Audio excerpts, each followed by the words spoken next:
ஸ்ரீ குருப்யோ நமஹ. சர்வ மங்களகரமான இந்த விகாரி வருஷம் இன்னைக்கு பிறந்திருக்கு. புத்தாண்டு வாழ்த்துக்களை இந்த ஃபேஸ்புக்கோட லைவ் வீடியோ மூலமா உங்களுக்கு எல்லாம் தெரிவிச்சுக்கிறேன். என்னோட வாழ்த்துக்களை எல்லாரும் க்ஷேமமா இருக்கணும். குருவருளும் திருவருளும் கிடைத்து எல்லாரும் க்ஷேமமா இருக்கணும். இந்த விகாரி புத்தாண்டு தினத்தன்னைக்கு உங்களோட ஒரு சிந்தனையை பகிர்ந்துக்கலாம் நினைக்கிறேன் நண்பர்களே. அடிப்படையில இந்து மக்கள் எல்லாரும் ஒற்றுமையா இருக்கணும் இந்த நாட்டுல. அதுதான் என்னுடைய பிரார்த்தனை. குறிப்பாக நமது சமூகத்தின் சார்ந்த ஒரு விஷயத்தை உங்களோட இன்னைக்கு பகிர்ந்துக்கிறேன். கொஞ்ச நாளாவே இதை பத்தி நான் எல்லார்ட்டையும் பேசிட்டு இருக்கேன். தனிப்பட்ட முறையிலையும் பிரைவேட் கான்வர்சேஷன்லையும் சில பொது மேடைகளும் இதை பத்தி என்னோட தாட்ஸை நான் ஷேர் பண்ணிருக்கேன். அது என்னன்னா, வர்ண சங்கரகம், வர்ண கலப்பு ரொம்ப கொடுமையா இருக்கு நண்பர்களே. இந்த வர்ண கலப்பு என்பது தற்காலத்துல சாதாரணமா கடைக்கு போறோம், பருப்பு, அரிசி, புளி, எண்ணெய் இத்தாதிகள்லாம் வாங்குறோம். ப்ரொவிஷன், சாப்பாடு, மளிகை பொருட்கள். அதுல கலப்படம் இருந்தா ஒத்துக்கிறோமா? அதுல கலப்படம் இருந்தாலே ஒத்துக்க மாட்டேங்கிறோமே. ஆனா இந்த வர்ண சங்கரகம், வர்ண கலப்பு குறிப்பாக திருமணம் மூலமா இப்போ ரொம்ப தலைவிரிச்சு ஆடின்னு இருக்கு, பேயாட்டம் ஆடின்னு இருக்குன்னா மிகையாகாது நண்பர்களே. இதெல்லாம் உங்களுக்கு தெரிஞ்ச விஷயம் தான். நான் ஒன்றும் எதுவும் புதுசா சொல்ல வேண்டிய அவசியம் இல்லை. அந்த கவலையை மாத்திரம்தான் நான் உங்களோட பகிர்ந்துக்கிறேன். நாஸ்திகவாதம் பேசுறவங்களோ அல்லது கம்யூனிஸ்ட் சித்தாந்தமும் நம்ம எதிர்த்து குரலை கொடுக்கக்கூடிய சில குழுக்கள்னாலேயோ நம்ம சமூகத்துக்கு எந்த பாதிப்பும் ஏற்படாது. ஏதோ அங்கங்க ஓரிரு சிறு சிறு உபாதைகள் வேணா ஏற்படலாம் வழியே சமூகத்துக்கு ஒட்டுமொத்தமா இந்த பாதிப்பும் ஏற்படாது. இந்த மாதிரி நிறைய பார்த்துருத்த நம்ம சமூகம். ஆனால் இந்த வர்ண கலப்புனால எந்த நாஸ்திகவாதத்தினாலேயோ கம்யூனிஸ்ட் சித்தாந்தத்தினாலேயோ வரட்டு சித்தாந்தத்தினாலேயோ பண்ண முடியாதத இந்த வர்ண கலப்பு, வர்ண சங்கரகம், அதான் திருமணத்தின் மூலமாக நடக்கக்கூடிய வர்ண கலப்பு என்பது நம்ம சமூகத்தை ஒண்ணு இல்லாம ஆக்கிடுமோன்னு பயமா இருக்கு நண்பர்களே. அந்த ஒரிஜினல் ஜீனே போயிடும் போல இருக்கு.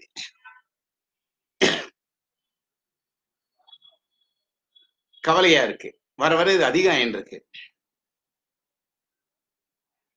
அப்பா அம்மா கையில இருக்கா, குழந்தைகள் கையில இருக்கா, புரிய மாட்டேங்கிறது. குழந்தைகளை பிளேம் பண்ணி என்ன லாபம்? தௌசண்ட்ஸ் ஆஃப் இயர்ஸ் வரக்கூடிய ட்ரெடிஷனை பிரேக் பண்றியே, ஒரு அன்புரோக்கன் செயின் இருக்கே, அதை நீ பிரேக் பண்றேன்னு குழந்தைகளை பிளேம் பண்ண என்ன லாபம்? புரியல. ஏன்னா குழந்தைகள் வளர்ந்த விதமும் அப்படி இருக்கு. சரி, அப்பா அம்மா இதுக்கு சரியா சொல்லி தரலையா இருக்கலாம். அப்பா அம்மா சரியா குழந்தைகளுக்கு ஒரு நல்ல என்விரான்மெண்ட்டையும் நல்ல ஒரு சூழ்நிலையும் ஏற்படுத்தி கொடுக்கவில்லையா தெரியல. எதை ஒன்று குழந்தைகளுக்கு சொல்லித்தரணுமோ அதை சொல்லித்தராம மற்றதுல நாட்டம் அதிகமா இருக்கா அதுவும் தெரியல. எல்லாம் கேள்விக்குறியா இருக்கு. ஆனா ஒன்று மாத்திரம் நிச்சயம், இந்த வர்ண கலப்பு தடுத்து நிறுத்தப்பட வேண்டும். நம்ம ஒட்டுமொத்தமான இந்து சமுதாயம், சனாதன தர்மம் மீண்டும் துளிர் விட்டு பிரகாசம் அடைய வேண்டும் என்றால் நம்ம சமூகத்தில் ஏற்பட்டிருக்கக்கூடிய இந்த வர்ண கலப்பை நிறுத்தப்பட வேண்டும். இது பெரியோர் கையிலும் இருக்கு, குழந்தைகள் கையிலும் இருக்கு. குறிப்பா நண்பர்களே, சிறு குழந்தையிலிருந்து நம்ம அவளை சரியான ஒரு பண்பாட்டு கலாச்சார பண்பு பதிவோட நம்ம வளர்த்துட்டோம்னா இந்த பிரச்சனைக்கு ஓரளவு தீர்வு காணலாம். என்ன பண்றது, குழந்தைகள் ஆசைப்பட்டுட்டா அப்படிங்கிற அப்பா அம்மா மனசை சமாதானப்படுத்திக்கிறது ஒரு பக்கம் இருக்கட்டும். நான் அந்த மாதிரி பிரச்சனைக்குள்ள போக தயாரா இல்லை. பஞ்சகச்ச கட்டின மொத்தத்துல அவன் பிராமணன் ஆயிடுவானா, மடுசாறு கட்டின மொத்தத்துல பாப்பாத்தி ஆயிடுவாங்க, அந்த மாதிரி பிரச்சனையே தேவையில்லை. இப்போ வர்ண கலப்பு, வர்ண சங்கரம் என்பது நம்ம சமுதாயத்துக்கு ஒரு பெரிய ஒரு கெடுதல் சம்பவிக்கிற நிலைமையில இருக்கோம். நம்ம இப்ப நம்ம முயற்சிக்கா விட்டா எப்ப முயற்சிக்கிறது? இந்த புத்தாண்டு தினத்துல உங்களை பகிர்ந்துக்கணும்னு நினைக்கிறேன் நண்பர்களே. நான் இப்ப உங்களோட ஷேர் பண்றக்கூடிய இந்த கவலையான ஒரு சிந்தனை ஓட்டமானது உங்க மனசு நிறைய பேருக்கு இருக்கலாம். இதற்கு பல இதை தடுத்து நிறுத்ததுக்கு பல வழிகள் இருக்கலாம். பெரியவாளா நீங்க எல்லாம் யோசனை பண்ணுங்க. எனக்கு தெரிஞ்ச ஒரே இம்மிடியட்டா இப்போ யோசனை வருது. அந்த வழி என்னன்னா, பகவத்கீதையில முதல் சாப்டர் முதல் அத்தியாயத்துல 5 ஸ்லோகம் வருது நண்பர்களே. 40, 41, 42, 43, 44 ஆகிய 5 ஸ்லோகங்கள்.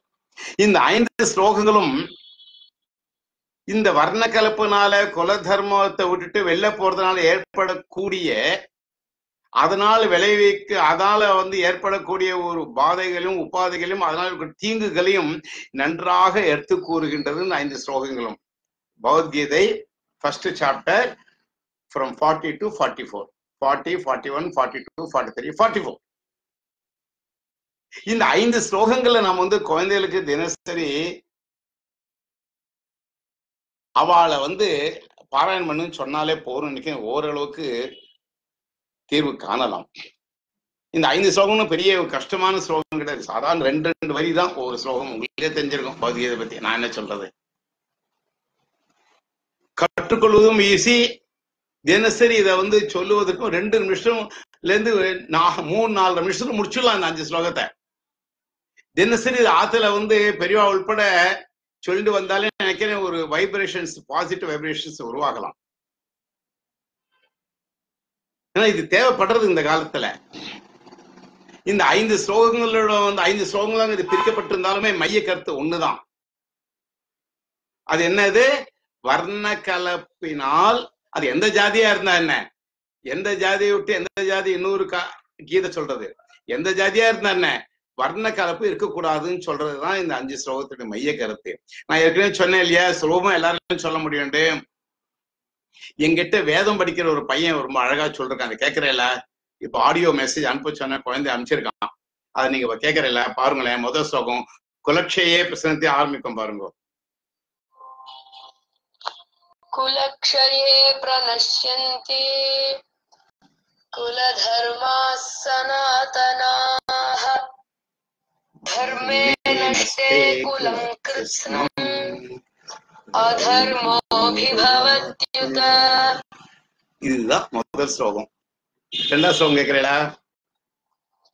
ரெண்டாவது அதர்மாபிபவாத் கிருஷ்ணா பிரதுஷ்யந்தி குலஸ்த்ரியः ஸ்த்ரீஷு துஷ்டாசு வார்ஷ்ணேய ஜாயதே வர்ணசங்கரः. ரெண்டாவது ஸ்லோகம் பாருங்க எவ்வளவு சிம்பிளா இருக்குண்டு. மூணாவது பாருங்க. சங்கரோ நரகாயைவ குலக்ஞானம் குலஸ்ய ச பதந்தி பிதரோ ஹ்யேஷாம் யுக்த பிண்டோதக க்ரியாः. அர்த்தம் கேளுங்க. தோஷே ரேதைः குலக்ஞானம் வர்ணசங்கரகாரகைः உத்சாத்யந்தே ஜாதி தர்மாः குலதர்மாஸ்ச சாஸ்வதாः. சாஸ்திரம் குலதர்மம் அழிஞ்சா சனாதன தர்மமே வேரோடு அழிக்கப்பட்டு விடும் என்றது பகவத்கீதை கவலைப்படுறது பாருங்க. அடுத்த கடைசி ஸ்லோகம் கேட்கறதுல உத்சன்ன குலதர்மாணாம் மனுஷ்யாணாம் ஜனார்தன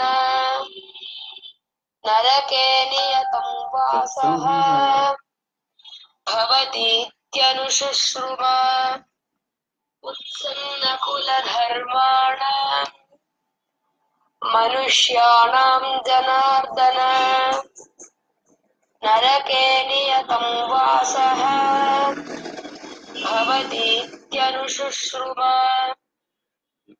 இப்போ சொல்லுங்க, உங்களுக்கு எவ்வளவு சுலபமா இருக்கு பாருங்க சொல்லுவதற்கு இந்த 5 ஸ்லோகங்கள். யோசனை பண்ணுவோம்.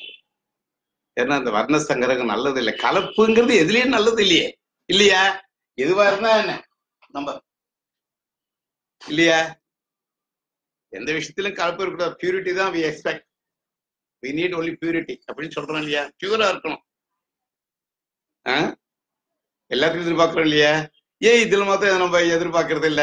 எதிர்பார்த்து நம்மளால கையாகத்தனமா தெரியல. எதிர்பார்க்கிறோம், எதிர்பார்க்கலன்னு இல்ல. வர்ண சங்கத்துல no family would be happy. ஒருவேளை கம்பல்ஷன்லயோ அவுட் ஆஃப் செவரல் அதர் கன்சிடரேஷனால அவ ஏத்துண்டாலுமே பெரியோர்கள் ஆத்மார்த்தமா யாரும் ஏத்துக்க மாட்டாங்க. Nobody is happy about this. இது ஒரு சமுதாய பிரச்சனை, தனி குடும்பத்திலேயோ தனிப்பட்ட பிரச்சனை அல்ல. யோசனை பண்ணுவோமே இந்த புத்தாண்டு அன்னைக்கு. நாராயண